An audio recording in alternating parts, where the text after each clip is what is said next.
A life lived for others is the only life worth living. It's the quote from Einstein. If you're not going to help people, I'm not sure what else you're going to do. I see with a lot of cardiologists, young patients with normal hearts, they tend to tell people it's nothing to worry about, it'll pass, it's not your heart, things like that, and that's a problem. People always say they can blame stress on a lot of things, but I always tell people there's the problem and then there's the trigger. And if stress is a trigger, so be it, but that doesn't create the problem, so you have to go solve the problem.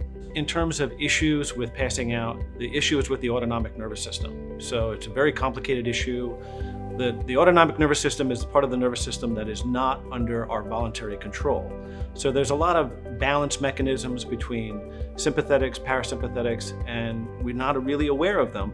But if you just think about it from a common sense standpoint, just standing up, your body has to make a lot of adjustments. So the issues with this is if the balance of the autonomic system is off, that's what can lead to these cascading reflex mechanisms that lead to passing out, palpitations, bradycardia, all constellation of the autonomic nervous system. So the CLS technology is specifically designed at looking at this.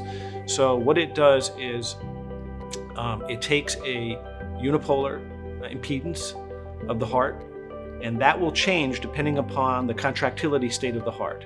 So in the cascade of this reflex system, what you'll see is the initial part, there'll be increased contractility.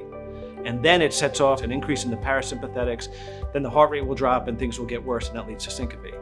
What the closed loop system does will sense the increased contractility, meaning that something is going on, and try to override that with pacing before the cascade of the reflex starts. So it can get them through this episode without passing out.